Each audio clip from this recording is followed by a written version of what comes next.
আসসালামু আলাইকুম, কেমন আছেন সবাই? আশা করি আপনারা সবাই ভালো আছেন এবং আলহামদুলিল্লাহ আমিও ভালো আছি।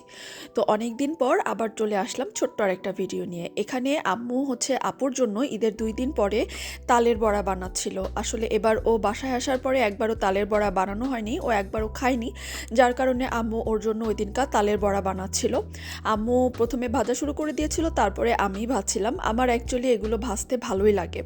তো ও যেহেতু খায়নি তাই ওর জন্য আর কি একটু করে তালের বড়া বানানো হচ্ছিল।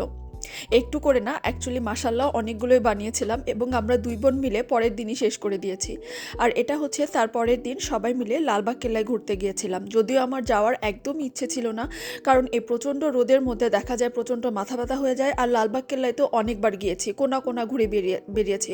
আমার আর যাওয়ার ইচ্ছা ছিল না, কিন্তু আপু অনেক দিন আগে গিয়েছিল তাই তার যাওয়ার ইচ্ছা ছিল, আর স্বামীর তো ইচ্ছা ছিলই।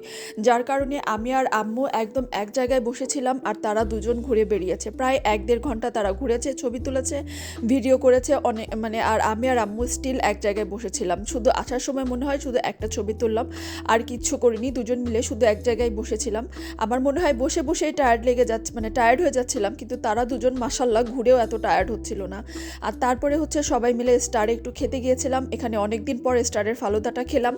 যদিও ঈদের পরপরই এমন বিরিয়ানি টিরিয়ানি কিছু খাওয়ার ইচ্ছা ছিল না, কিন্তু ওই দিনকার বাসায় এসে আর কিছু রান্না করার ইচ্ছে নেই।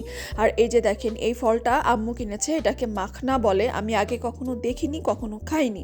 এখানকার এই যে ছোট ছোট ভেতরের কালো বিচিগুলো দেখছেন, এটা ছিলে, এটার মধ্যে আবার আরেকটা কালো কিসের চামড়া ছেটা ছিলে, তারপর সাদার মতো কি যেন একটা, ওটাকে মাখনা বলে। ওটা খায় আসলে। আম্মু বলছিল আম্মু নাকি আগে ছোটবেলায় অনেক খেয়েছে, তো এটা দেখে আম্মু কিনতে চাইলো। বাট আমি একটুও খেতে পারিনি, মানে আমি একটাই খেতে পারিনি, ছিলতেই পারিনি ঠিক করে। আর আরেকটা মজার ব্যাপার দেখেন, এই বিড়ালটাকে তো অনেকবার দেখিয়েছি, এর নাম হচ্ছে মিনু। সে মানে এখন আমাদের মেন দরজা দিয়ে ডাকলে যদি না খুলি তাহলে সে বারান্দা দিয়ে এসে ডাকা শুরু করে। আর সেদিনকাও তাই করলো, বারান্দা দিয়ে ডাকা শুরু করলো। খুললাম, ঘরের ভেতরে আসলো, কোনো খাওয়া দাওয়া না, কিচ্ছু না, চুপচাপ ঘরে ঢুকে এই পাপোশের উপরে এসে ঘুমাচ্ছিল। তার কিন্তু আর কোনো বিরক্তি নাই।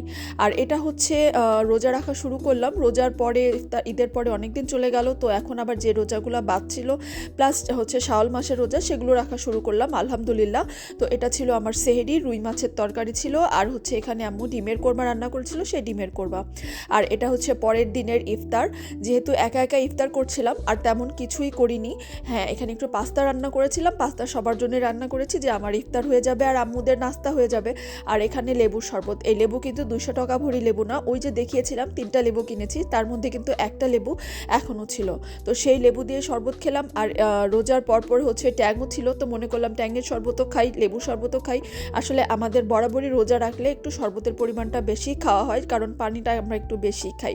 তো আমি এখানে বসে বসে ইফতার করছিলাম, মানে ইফতার পুরোপুরি শেষ করি না, সামান্য একটু খেয়েই আসলে নামাজ পড়তে চলে যাই। তো আমি এখানে খেয়ে দেখছিলাম পাস্তাটা রান্না করলাম, তো কেমন হলো, লবণ টবণ ঠিক হলো কিনা, ঝাল ঠিক হলো কিনা। আম্মুর আবার একটু ঝাল না হলে পাস্তা যে ভালো লাগে না, তা তো আপনাদের সাথে অনেক আগে শেয়ার করেছি। তো এই ছিল আমার ছোট্ট একটা ভিডিও। আমি একা একা ইফতার করছিলাম এবং আলহামদুলিল্লাহ একটা রোজা তো গেল, ইনশাল্লাহ আরও সামনে রোজাগুলো আছে যাতে রাখতে পারি, সেই দোয়াই করছি। তো এখানে এত পানি পিপাসা লেগে গিয়েছিল, কারণ মাত্রই আমি চুলার ঘর থেকে এসে বসেছি, যার কারণে একবারে পুরো পানিটা খেয়ে নিচ্ছি। যদিও এটা খাওয়ার পর মনে হচ্ছিল যে আর কিছুই খেতে পারবো না, কারণ এই গ্লাসটা প্রায় আদাশের গ্লাস। তো যাই হোক, তাও খেয়ে নিলাম আলহামদুলিল্লাহ।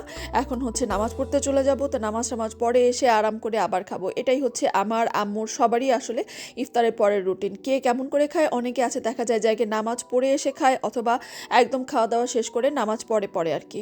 তো যাই হোক, যেটা যার ব্যাপার। তো তাই এরপরে বসে চা খাচ্ছিলাম, চার সাথে কিন্তু আমি কফি মিলিয়ে খাচ্ছিলাম যাতে পরে ঘুম না ধরে, একসাথে আর কি, চাফে যেটাকে বলে।